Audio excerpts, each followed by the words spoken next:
Hello everyone, today we are going to take some MCQ based on the electric potential. First one is, which of the following statement is true? इनमें से कौन सी statement जो है वो true है? A option है electrostatic force is a conservative force. B option potential at a point is the work done per unit charge in bringing a charge from any point to infinity. C option है electrostatic force is a non conservative force. D option है potential is the product of charge and work. As we know that electrostatic force is conservative force because in this case work done on charge is independent of the path taken. क्योंकि इस case में हमारे पास क्या जो work done होता है charge के ऊपर वो इंडिपेंडेंट होता है, जो कि वो चार्ज पार्टिकल पाथ जिस पाथ को वो फॉलो करता है. सेकंड ऑप्शन थी हमारे पास potential at a point is the work done per unit charge in bringing a charge from any point to infinity. तो ये ऑप्शन गलत है क्योंकि जो वर्क डन होता है in the form of potential वो क्या होता है हमारे पास जब हम किसी चार्ज को इन्फिनिटी से किसी पॉइंट के ऊपर लेके आते हैं. ठीक है. थर्ड वन जो था electrostatic force is non conservative, तो नॉन कंजर्वेटिव नहीं होती है, ये भी ऑप्शन सही नहीं होगी. और फोर्थ वन है potential is the product of charge and work, ये भी गलत है क्योंकि जो पोटेंशियल होता है it is a ratio of work upon a charge. So option A is the correct option. Electrostatic force is a conservative force. Question number 2, 1 volt is equivalent to, मतलब 1 volt किसके बराबर होता है.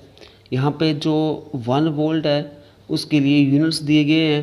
तो ए ऑप्शन है newton per second, B option newton per coulomb, C option joule per coulomb, D option joule per second. Now let us see what is the unit of 1 volt in SI system. Option C is the correct option. 1 volt is equivalent to joule per unit coulomb. Question number 3, the work done in bringing a unit positive charge from infinite distance to a point at x from a positive charge q is W, then the potential at that point is. जब हम किसी unit positive charge को जो कि finite distance के ऊपर है, positive charge Q से एक्स डिस्टेंस के ऊपर है, तो उसके लिए हमें वर्क डन डब्ल्यू करना पड़ता है. देन तब हमारे पास जो पोटेंशियल होगा एट दैट पॉइंट वो किसके बराबर होगा, वो भी डब्ल्यू ही होगा, क्योंकि जो वर्क डन होता है to bring a charge from one point to another point वो किसके बराबर होता है, इलेक्ट्रिक पोटेंशियल के बराबर होता है. So B is the correct option. So the potential at that point is W. Question 4, consider a uniform electric field in z direction. The potential is a constant.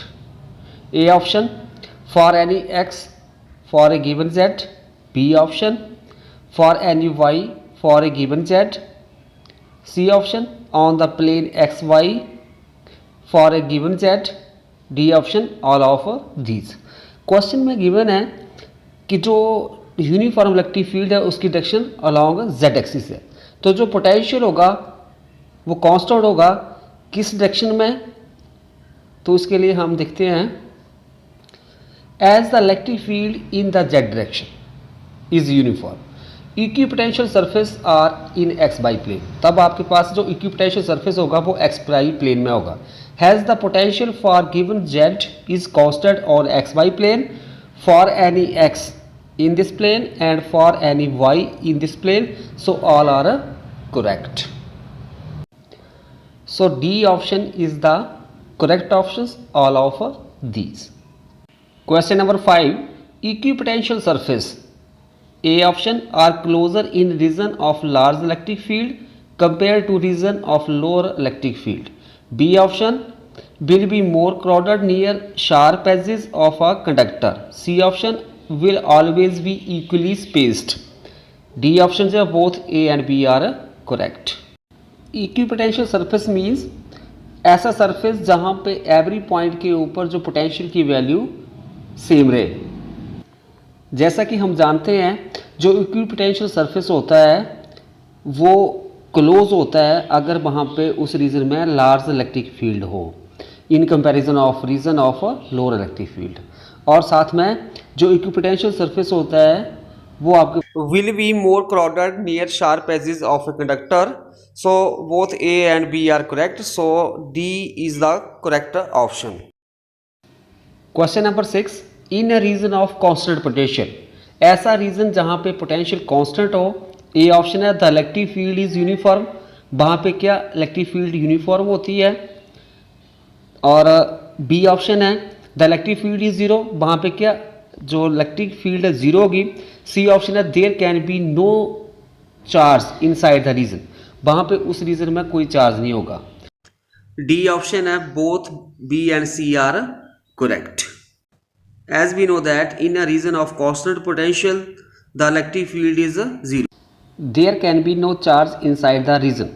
Means अगर कोई reason है वहाँ पे आपके पास पोटेंशियल कांस्टेंट है तो वहाँ पे आपके पास जो इलेक्ट्रिक फील्ड होगी वो जीरो होगी।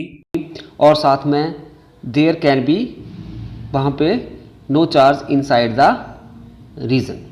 सो D is the correct options, both B and C are correct. Question number 7, a test charge is moved from lower potential point to a higher potential point. The potential energy of test charge will A option remain the same, B increases, C decreases, D become zero.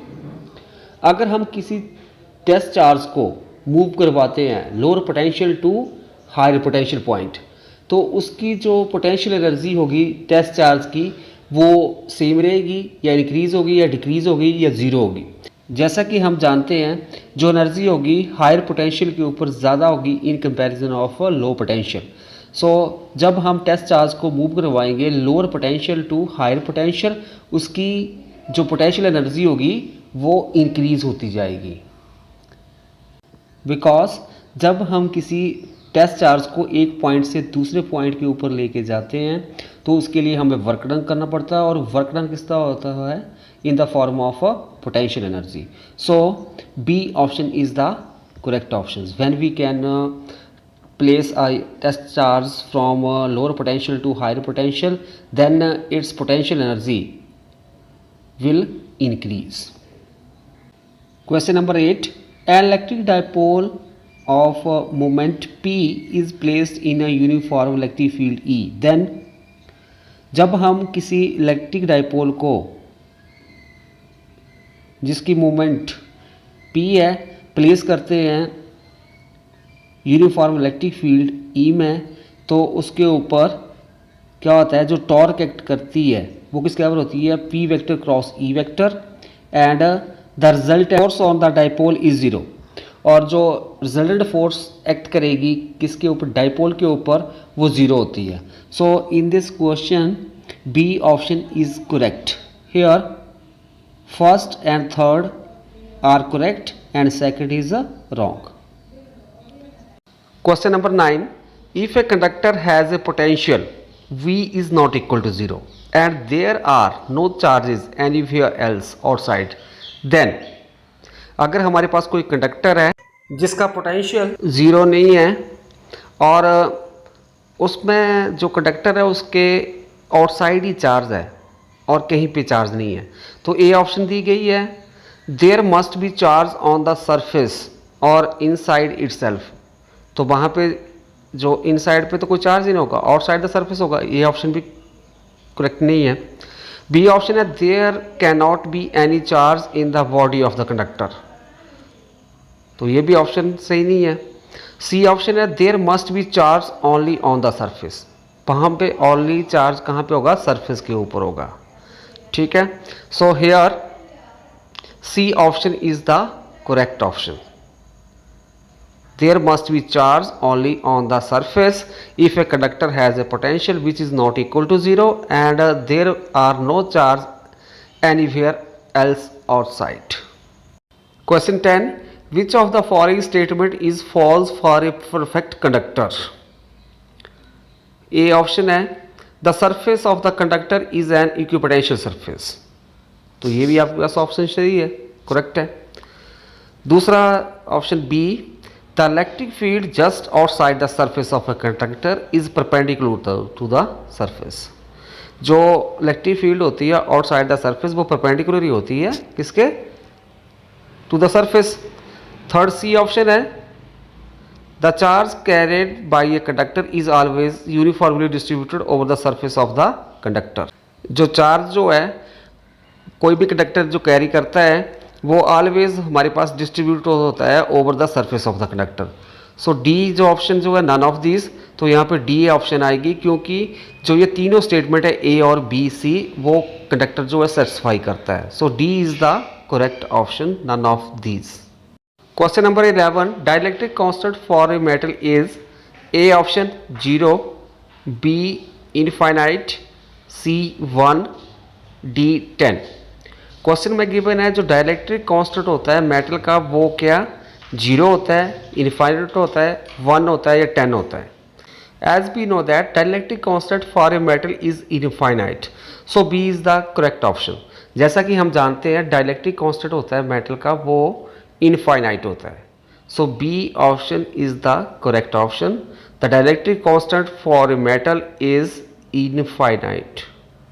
Question number 12 when air is replaced by a dielectric medium of constant K, the maximum force of attraction between the two charges separated by a distance, A option increases K time, B remains unchanged, C decreases K times, D increases K inverse time. In air the force of attraction between two charges is, उसको हम F A के साथ लिखते हैं, this is equal to 1/4 pi epsilon naught Q1 Q2 over R square.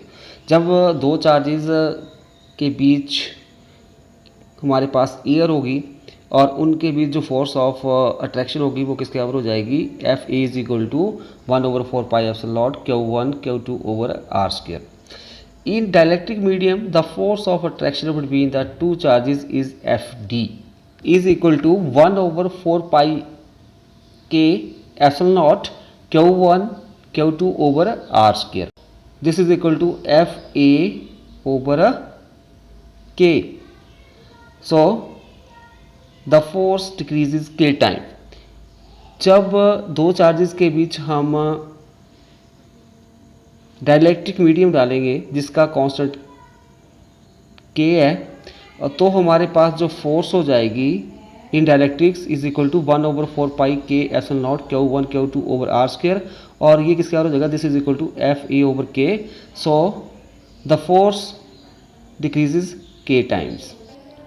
Option C is the correct option, decreases K time. When air is replaced by a dielectric medium of constant K, the maximum force of attraction between two charges separated by A distance decreases K times.